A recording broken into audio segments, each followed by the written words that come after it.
If you're looking for more information about the 6th Sense fishing glitch, or want to feel more confident about the glitch's ability to catch fish, and see some of the best ways to rig it, then you're in the right place. I've been fishing this bait for a while now and have caught a ton of fish on it, and make sure to stay tuned till the end of the video so I can show you my favorite way to rig the glitch to make it weedless and still get great hookup ratios.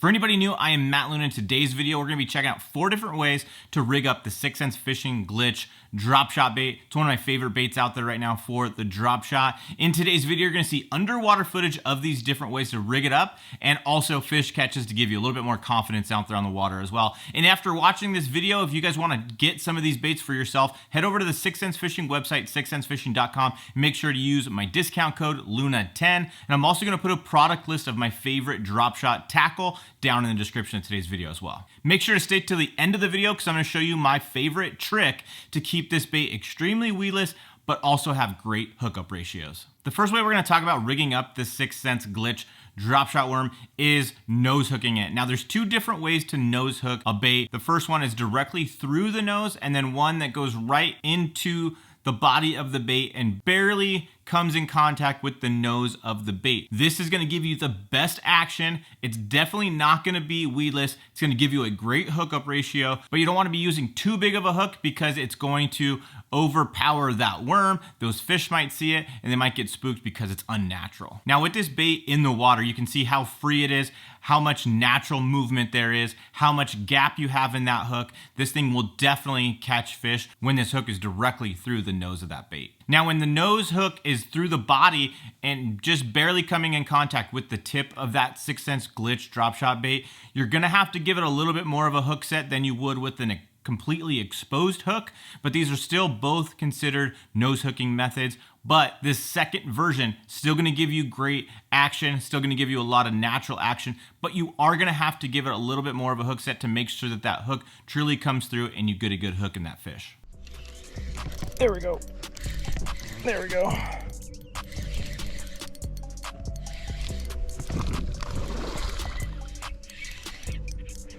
Drop shot. Didn't take long on the drop shot. Little one.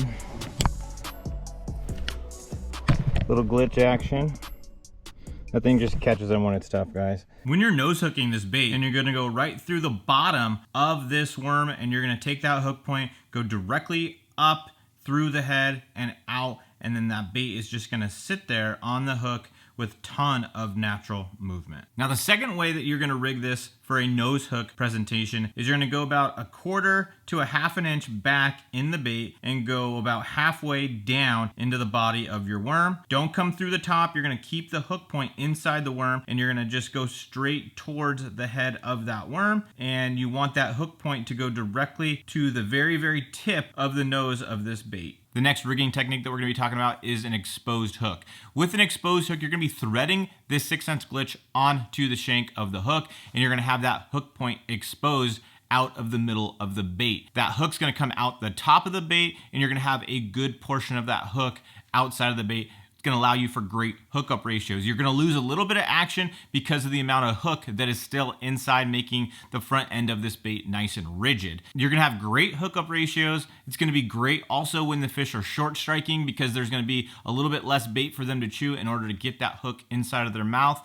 It's not going to be weedless at all, but don't use too big of a hook because you're going to kill all the action out of the bait. Now with this bait in the water, you're gonna see a little bit less action out of this bait because you have that hook going into the body of the bait, but you're gonna be able to take advantage of those short strike situations with that hook being back a little bit farther in this bait. You don't wanna use too big of a hook because as you can see with it underwater, the further back that hook goes, the more action you're gonna take away from this bait. But even with this bait threaded onto this exposed hook method, you still get good action out of that tail. This next rigging method is for those situations where you need to be weedless. We're gonna be rigging this Texas rig. I like to use a straight shank hook with a little keeper on there to keep the nose of my bait up towards the hook eye.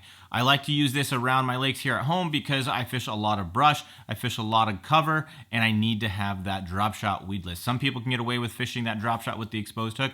I can't always get away with that, so a lot of times I am fishing a drop shot in this Texas rig style. Some of the things that make this presentation good is that it is weedless, so you're gonna be able to fish it around a lot of cover. You are gonna have a little bit less action than when it's compared to the nose hooking option because you're taking away some of the natural movement of the bait by having it hooked in the nose and then also hooked further down in the body. You may not have as good a hookup ratios because you got to come through that plastic, but like I said, I'm going to show you a little trick here in a minute about how to avoid that issue.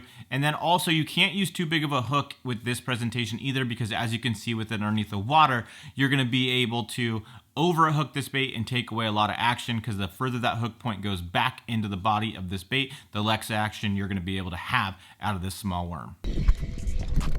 There we go. It's a good one. Feels like a good fish. Starting to come up.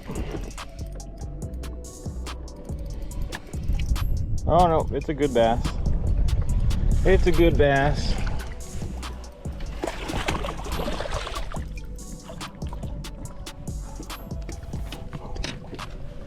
There we go. There we go. The glitch, guys. The glitch got him. A drop shot with that small 6 cents glitch is going to be perfect for those tough spawning fish. Those fish, when they're on beds, they get fished all the time, and eventually they're not going to eat those traditional spawning baits, and you're going to need to downsize and get finessey with them, and that's where a drop shot can come into play. But first, in order to catch a lot of those spawning fish, you need to be able to see them, and that's where a great pair of sunglasses comes in, like a pair of Waterland fishing optics. These are the slanch frames in the green mirror. I love to wear these slanch frames on the water and off the water both. When I travel, this is one of my go-tos because I can wear them in the truck while I'm driving around. I can also wear them on the water.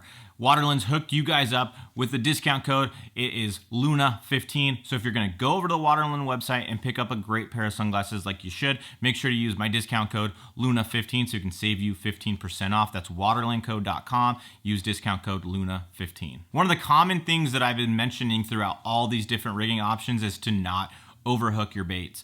If you overhook them, you're not going to catch as many fish. You're not going to have as good an action out of these baits. But the problem with that when you're going to the Texas rig and you're looking for that weedless presentation is a lot of times if you rig this bait directly in the middle like typical Texas rig is, you're going to have to go through a lot of plastic. You got a soft spinning rod, and sometimes those hookup ratios go down in the tank. But if you skin hook this bait on the side of the body of the bait, just enough to get it inside that plastic, but easy enough to pop out when you go to get that bite and you go to get that hook set, you will maximize your hookup ratios with this bait, with the Texas rig, and on a drop shot. It's something I've been doing for years. When it's skin hooked on the side like this, when that fish bites it, the hook breaks free of the side of that plastic, and you're able to have a lot of that hook in that fish's mouth. So when you go to set the hook, you get a lot of meat on that hook and you have a much better hookup ratio. We've been talking about the drop shot a lot in today's video, and the 6 cents glitch is perfect for the drop shot. And if you want to see a video that I made talking about the most common mistakes people make when fishing the drop shot, make sure to click on the video that's on the screen right now, and I'll see you guys in the next video.